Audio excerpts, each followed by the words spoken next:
प्यारे साथियों नमस्कार, स्वागत है आपको आपके अपने YouTube चैनल राजा ऑनलाइन क्लासेज में।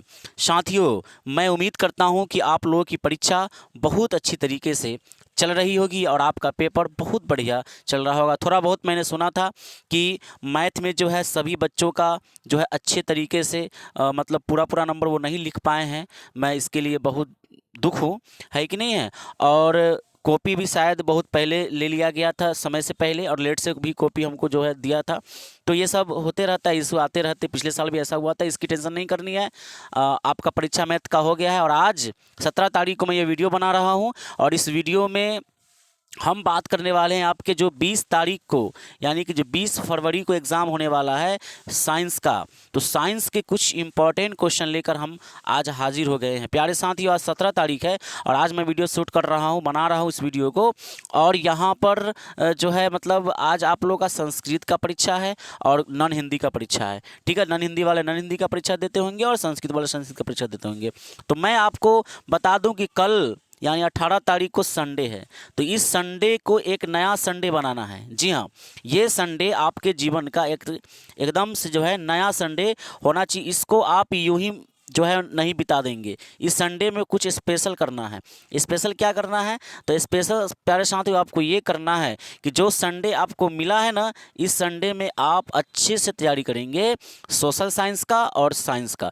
चूँकि सोशल साइंस पहले है यानी कि सोमवार को, और साइंस का परीक्षा आपको जो है वह ट्यूसडे को होगा। ठीक है ना, यानी कि मंगलवार को होगा। तो उसलिए मतलब हम क्या कर रहे हैं अभी कि साइंस के आपको इम्पोर्टेंट क्वेश्चन लेकर अभी इस वीडियो में आए हैं। मात्र 30 क्वेश्चन यहाँ पर लिए हैं और यहाँ पर हम क्या करेंगे, वीडियो का पार्ट है, 30 क्वेश्चन और लाएंगे, फिर 30 क्वेश्चन और लेंगे। टोटल 120 क्वेश्चन का प्रैक्टिस मैं आपको करवाऊंगा सोमवार तक। यानी कि आज शनिवार है, रविवार और सोमवार तक कंप्लीट रूप से ये हो जाएगा। फिर आप मंगलवार को जाएंगे तो उम्मीद करते हैं कि जो प्रश्न मैं आपको समझाऊंगा वही प्रश्न आपको एग्जाम में पूछे जाएंगे। प्यारे साथियों, वीडियो लंबा हो जाएगा, देर ना करते हुए चलिए हम इस वीडियो को स्टार्ट करते हैं। आपके स्क्रीन पे एक सवाल लिखा हुआ है, जरा ध्यान से समझिएगा और इस सवाल का जवाब देने का प्रयास कीजिए। प्रश्न क्या है? तो प्रश्न है कि लेंस की, देखिएगा, लेंस का केंद्रीय भाग को क्या कहते हैं। भाई लेंस जो होता है ना, उसका केंद्रीय भाग क्या कहलाता है? आपको पता होना चाहिए कि लेंस का केंद्रीय भाग आपका जो है प्रकाशिक केंद्र कहलाता है। क्या कहलाता है? तो प्रकाशिक केंद्र कहलाता है। प्यारे साथियों, नंबर 1 हो गया है। नंबर 2 में आ जाते हैं। लिखा है कि निम्नलिखित में से कौन नेत्र का रंगीन भाग है? निम्नलिखित में से कौन नेत्र का यानी आंख का यानी नेत्र का जो है रंगीन भाग कौन सा है? कॉर्निया है, क्या रेटिना है, पुपिल है या आइरिस है? तो मैं आपको जानकारी दे दूं कि निम्नलिखित में नेत्र का रंगीन भाग आपका ऑप्शन नंबर डी यानी कि आइरिस आपके इस प्रश्न का सही उत्तर है। ठीक है, नंबर 3 की बात कर लेते हैं। लिखा है कि विशालक शीशा मैग्नीफाइंग ग्लास, यानी कि विशालक शीशा को ये मैग्नीफाइंग बोलते हैं। मैग्नीफाइंग ग्लास होता है, कैसा होता है? अवतल लेंस होता है, अवतल दर्पण होता है, उत्तल लेंस होता है या उत्तल दर्पण होता है? तो इस प्रश्न का जवाब आप देने का प्रयास करेंगे साथियों। आप बताएंगे कि इसका जवाब क्या होगा। तो इस प्रश्न का जवाब क्या होगा प्यारे साथियों? मैं उम्मीद करता हूं कि आपको समझ में आया होगा। इस प्रश्न का जवाब ऑप्शन नंबर बी होगा, यानी कि उत्तल लेंस हो जाएगा। प्यारे साथियों, क्या आपको 3 प्रश्न आपको पहले से याद था? क्या आपको 3 प्रश्न का जवाब पहले से आता था? अगर आता था तो बहुत बढ़िया बात है। चलिए हम आगे बढ़ते हैं। अब देखते हैं कि अगला प्रश्न क्या कहता है। तो अगला प्रश्न आपके स्क्रीन पर लिखा हुआ है, समझने का प्रयास कीजिएगा। तो यहाँ पर लिखा है नंबर 4 में कि ग्लोबल वार्मिंग के लिए उत्तरदायी गैस कौन है? भाई ग्लोबल वार्मिंग के लिए उत्तरदायी गैस कौन है? क्या आपका ऑक्सीजन है? क्या आपका CO2 है? क्या आपका NH3 है? क्या आपका N2 है? तो इस प्रश्न का जवाब ऑप्शन बी यानी कि CO2 ग्लोबल वार्मिंग के लिए उत्तरदायी गैस है। चलिए हम आगे बढ़ते हैं, नंबर 5 की बात कर लेते हैं। काली चूना पर जब जल डाला जाता है तब अभिक्रिया होती है। भाई काली चूना यानी कि कली चूना पर जब जल डाला जाता है तब अभिक्रिया होती है। तब कौन सी अभिक्रिया होती है? तो आप बताइएगा। कली चूना पर जब जल को डाला जाता है तब कौन सी अभिक्रिया होती है? तो ऊष्माक्षेपी अभिक्रिया होती है। क्या होती है? ऊष्माक्षेपी अभिक्रिया होती है। बात समझिएगा। चलिए नंबर 6 की बात करते हैं। उच्च वसीय अम्लों के सोडियम लवण कहलाते हैं। उच्च वसीय क्या? तो उच्च वशीय अम्लों के सोडियम लवण कहलाते हैं, तो आपका ऑप्शन हो जाएगा ए, यानी कि साबुन कहलाते हैं। ठीक है ना, आपके इस प्रश्न का जवाब क्या होगा? तो साबुन हो जाएगा। प्यारे साथियों, क्या आपने 6 क्वेश्चन अच्छे से कर लिया? चलिए हम आगे बढ़ते हैं और अगला क्वेश्चन आपके स्क्रीन पे लिखा होगा, जरा समझने का प्रयास कीजिए। नंबर 7 में लिखा हुआ है कि प्रकाश का प्राथमिक वर्ण है, प्रकाश का प्राथमिक वर्ण है, प्रकाश का प्राथमिक वर्ण लाल, नीला और हरा तीनों होता है, यानी ऑप्शन नंबर डी उपरोक्त सभी आपकी इस प्रश्न का सही जवाब है। उपरोक्त सभी इसके इस प्रश्न का राइट आंसर होगा। ठीक है ना, चलिए नंबर 8 की बात कर लेते हैं। नंबर 8 में लिखा है कि मटर को अपने प्रयोग के लिए किसने चुना? भाई आपको पता होगा, आनुवंशिकता चैप्टर में आपने पढ़ा है, किसमें? तो आनुवंशिकता चैप्टर में आपने पढ़ा था कि मटर का जो चयन किया था वह मेंडल ने किया था। मेंडल ने अपने प्रयोग में मटर के पौधे का चयन किया था, तो आपका ऑप्शन ए इस प्रश्न का सही जवाब हो जाएगा। नंबर 8, एंड्रोजन क्या है? भाई एंड्रोजन क्या है? क्या ये मेल हार्मोन है? क्या ये फीमेल हार्मोन है? क्या पाचक रस है? क्या पाराथायराइड हार्मोन है? जरा आप बताने का प्रयास कीजिएगा। क्या एंड्रोजन कैसा हार्मोन है? तो ये मेल हार्मोन है। क्या है? ये मेल हार्मोन है। मैं आपको बता दूं कि फीमेल हार्मोन जो होता है वह एस्ट्रोजन होता है। क्या होता है? तो ये एस्ट्रोजन होता है। क्या होता है? ये तो एस्ट्रोजन होता है। ठीक है, चलिए यहाँ पर हमने 9 नंबर तक कंप्लीट किया है। आगे बढ़ते हैं, अगला प्रश्न फटाफट से हम समझ रहे हैं।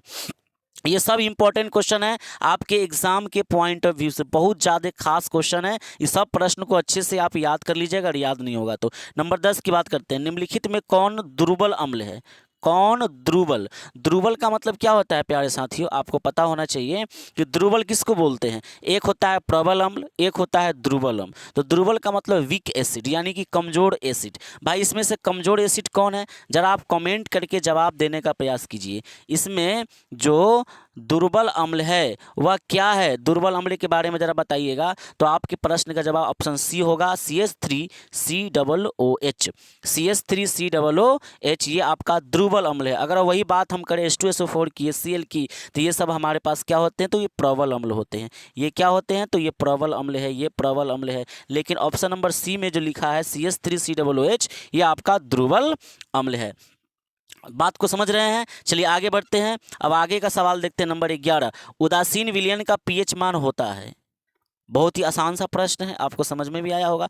उदासीन विलयन का पीएच मान कितना होता है? तो बताइएगा। हमको पता है कि पीएच स्केल पर अगर हम जाकर देखें तो यहाँ पर होता है 7 होता है, और 7 के नीचे जब हम आते हैं तो ये अम्ल होता है, ऊपर जाते हैं तो ये भस्म होता है। और जिसका 7 पीएच मान होता है ना, वो उदासीन विलयन होता है। और वही अगर उसके कम है, यानी कि 7 से कम होता है तो अम्लीय होता है। इस तरफ क्या होता है? तो अम्लीय होता है। इस तरफ क्या होता है? तो क्षारीय होता है। ठीक है, तो इस तरीके से आपका जवाब क्या हो जाएगा? ऑप्शन नंबर ए उदासीन विलयन का पीएच मान हो गया। चलिए आगे बात करते हैं।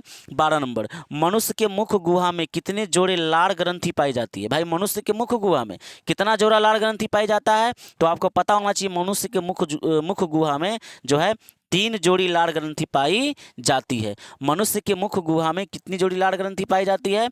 तो 3 जोड़ी लार ग्रंथि पाई जाती है। आपको पता होगा। प्यारे साथियों, मैं उम्मीद करता हूं कि आपको इतना बात समझ में आया होगा। ये 12 प्रश्न में से आपने ज़रूर है कि 10 क्वेश्चन का जवाब आप सही दिए होंगे। मैं उम्मीद करता हूं कि 10 क्वेश्चन तो आपको सही आता ही होगा, इसमें से याद ही रहा होगा। और अगर इसमें से 10 क्वेश्चन अगर याद है तो आप सोच सकते हैं कि आगे भी बहुत सारे सवाल आपको याद हो सकते हैं इसमें से। चलिए आगे बढ़ते, ये सब इंपॉर्टेंट क्वेश्चन है, ध्यान में रखिएगा। आगे बढ़ते हैं। आगे लिखा है 13 नंबर कि हार्मोन स्रावित होता है। भाई हार्मोन जो होता है वह स्रावित होता है। कहाँ से होता है? क्या अंतःस्रावी ग्रंथि से होता है? क्या बाह्यस्रावी ग्रंथि से होता है? क्या नलिका से होता है? या इनमें से कोई नहीं? तो मैं आपको जानकारी दे दूं कि जो हार्मोन होता है ना, हार्मोन वह कहाँ से स्रावित होता है? तो ये अंतःस्रावी से स्रावित होता है। यानी कि अंतःस्रावी ग्रंथि से हार्मोन क्या होता है? स्रावित होता है। कहाँ से स्रावित होता है? अंतःस्रावी ग्रंथि से स्रावित होता है। क्या आपको पता हो गया? प्यारे साथियों, क्या आपको इतना बात समझ में आया है? क्या इतना बात आपको क्लियर है? साथियों अगर क्लियर है तो मैं आगे बढ़ूं? चलिए सर आगे बढ़ जाइए, याद हो गया है और हम समझ भी लिए हैं। चलिए आगे बढ़ते हैं। तो अगला प्रश्न आपके स्क्रीन पे लिखा हुआ है। अगला प्रश्न है नंबर 14 कि विरंजक चूर्ण का अणुसूत्र होता है। जो विरंजक चूर्ण है, विरंजक चूर्ण, उसका अणुसूत्र क्या है बताइएगा। क्या CaOH का हॉल्टवाइज है? नहीं, ये नहीं है। CaOCl2 है। यस सर, यही बी ऑप्शन आपका सही आंसर है। जी हाँ, यही बी ऑप्शन आपका सही आंसर है। विरंजक चूर्ण का अणुसूत्र जो होता है CaOCl2 होता है। चलिए आगे बढ़ते हैं। अगला प्रश्न फटाफट से देखें, देखना है यहाँ पर 15 नंबर क्वेश्चन में ध्यान दीजिएगा सर। 15 नंबर, सामान्य दृष्टि के लिए स्पष्ट दृष्टि की न्यूनतम दूरी है। सामान्य दृष्टि के लिए स्पष्ट दृष्टि की न्यूनतम दूरी मतलब सामान्य दृष्टि के लिए जो न्यूनतम दूरी होनी चाहिए वह कितनी होती है? क्या 25 मीटर है, 25 सेंटीमीटर है, 25 मिलीमीटर है, या इनमें से कोई नहीं? तो मैं आपको बता दूं, सामान्य दृष्टि के लिए जो स्पष्ट दृष्टि की न्यूनतम दूरी होती है वह कितनी होती है? तो 25 सेंटीमीटर होता है। ऑप्शन नंबर बी बाहुबली आपके इस प्रश्न का जो है जवाब हो गया। चलिए आगे बढ़ते हैं। नंबर 16 की बात कर ले, देखेंगे कि दर्पण की फोकस दूरी f और वक्रता त्रिज्या r में क्या संबंध है। भाई रिलेशनशिप आपको बताना है कि दर्पण की फोकस दूरी का मतलब क्या होता है? तो ये f, और ये वक्रता त्रिज्या मतलब ये r, इसमें क्या रिलेशन है? ये रिलेशन आपसे पूछ लिया गया। यहाँ पर कैपिटल R होना चाहिए सर, मैं स्मॉल r दे दिया हूँ, यहाँ पर ये कैपिटल R होगा। ठीक है, तो क्या रिलेशन दिया हुआ है यहाँ पर समझिएगा। f बराबर r, ये तो सर होगा ही नहीं, ये तो पहले ही गलत होगी। ऑप्शन नंबर ए गलत है। चलिए अब ऑप्शन नंबर बी देखते हैं। f बराबर r/2, f बराबर r/2, यस सर, f बराबर r/2, ये नियम आपका सही। ऑप्शन नंबर बी, f बराबर क्या है? तो r/2 होगा। तभी तो r बराबर 2 गुना f 2f होगा, तभी तो r बराबर 2f होगा। चलिए आगे बढ़ते हैं। नंबर 17 की बात कर लेते हैं। 2Cu प्लस O2 2Cu है, मतलब ये क्या है भाई? ये कौन सी अभिक्रिया हो रही है?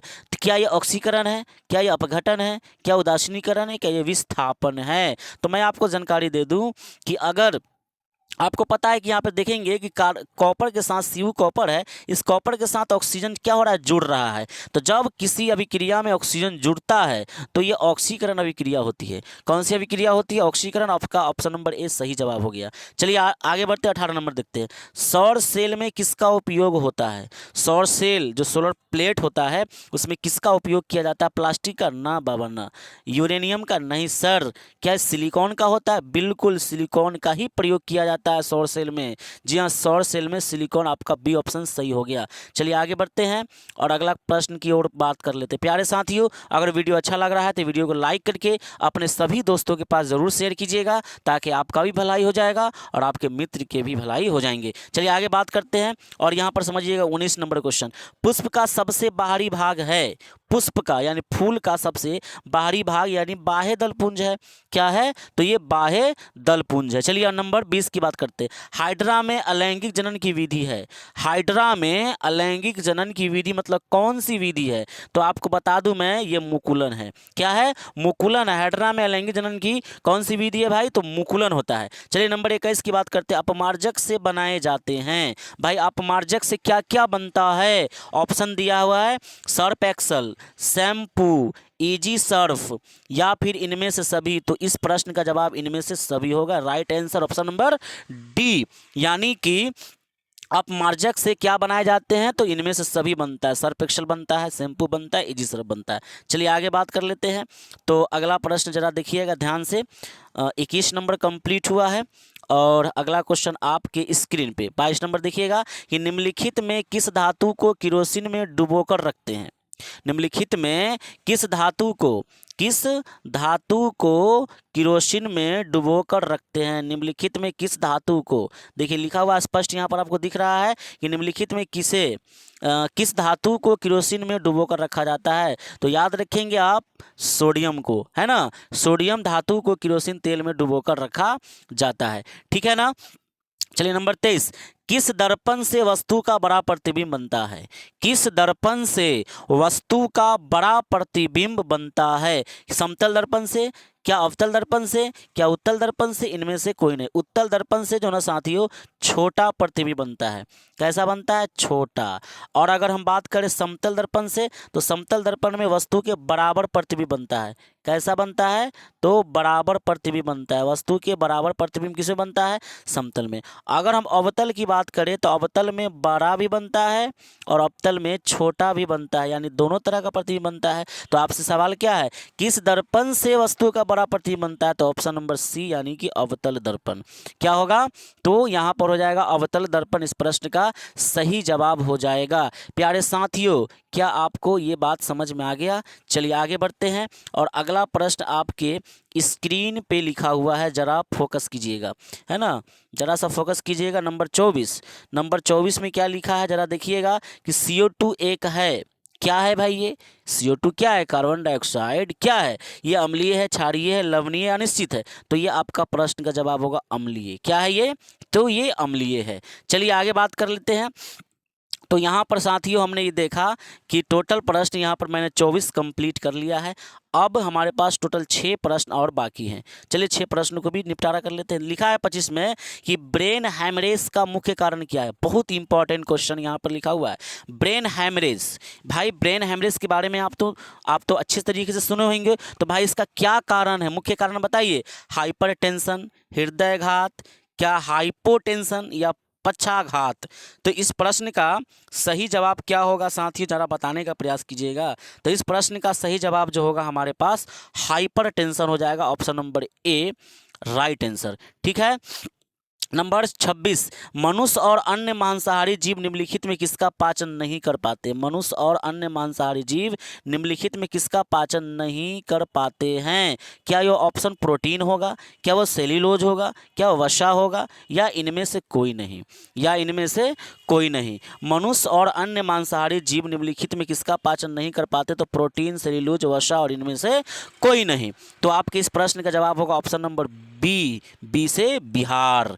जी हाँ, सेल्यूलोज इसका आंसर हो जाएगा। और आप समझने का प्रयास करेंगे कि मनुष्य और अन्य मांसाहारी जीव जो होता है वह सेल्यूलोज का पाचन नहीं करता है ना, सेल्यूलोज का पाचन वो नहीं करता है। चलिए आगे बढ़ते हैं। नंबर 27 की बात करते हैं। निम्नलिखित में कौन विद्युत धनात्मक तत्व है?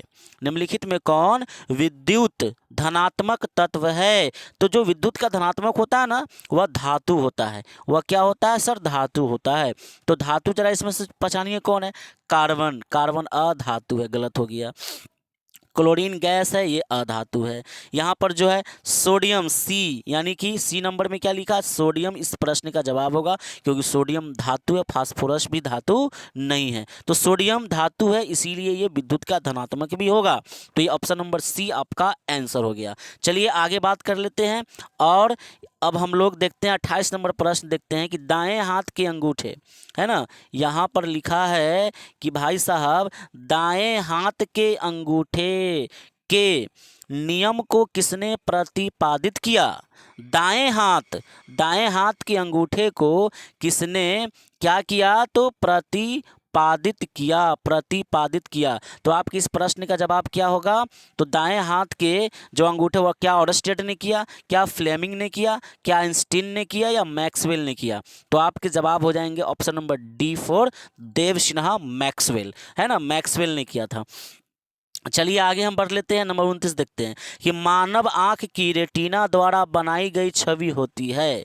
मानव आंख की रेटिना द्वारा बनाई गई छवि कैसी होती है? क्या मानव आंख में जो फोटो बनता है वो आभासी और सीधा होता है? आभासी और सीधा होता है। आभासी का मतलब काल्पनिक होता है? नहीं, काल्पनिक नहीं होता है, ये गलत ऑप्शन। ऑप्शन बी वास्तविक और उल्टा होता है।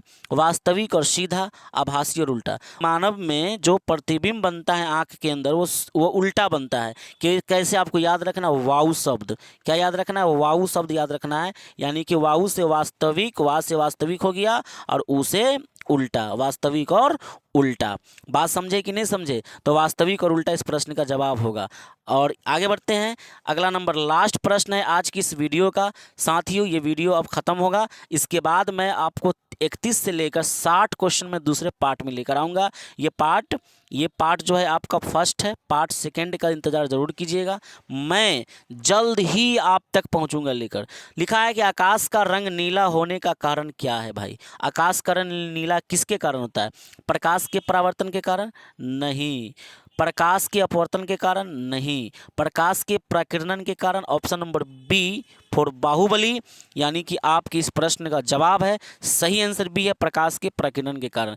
प्यारे साथियों, मैं उम्मीद करता हूं कि अभी अभी जो चीज़ मैंने आपको सिखाया समझाया, ये प्रश्न यानी कि 30 क्वेश्चन में आपने कितना जवाब सही दिया, इसका जवाब आपको जो है बताना है कमेंट बॉक्स में। कमेंट बॉक्स में आप ज़रूर लिखेंगे कि सर मैंने 30 क्वेश्चन में 30 क्वेश्चन में मैंने 25 बनाया, या मैंने 30 क्वेश्चन में जो है 20 किया या 21 किया, कितना आपने स्कोर किया, इसका जवाब कमेंट में जरूर लिखिएगा। वीडियो अच्छा लगा तो इस वीडियो को लाइक के साथ साथ शेयर भी जरूर कर दीजिएगा और वीडियो को फैला दीजिएगा। मिलेंगे हम आपके साथ एक जल्द ही नए वीडियो में, तब तक के लिए जय हिंद, जय भारत, वंदे मातरम। आपका दिन शुभ हो, आपकी एग्ज़ाम की तैयारी भी अच्छी हो और आपका एग्ज़ाम भी बहुत अच्छा हो।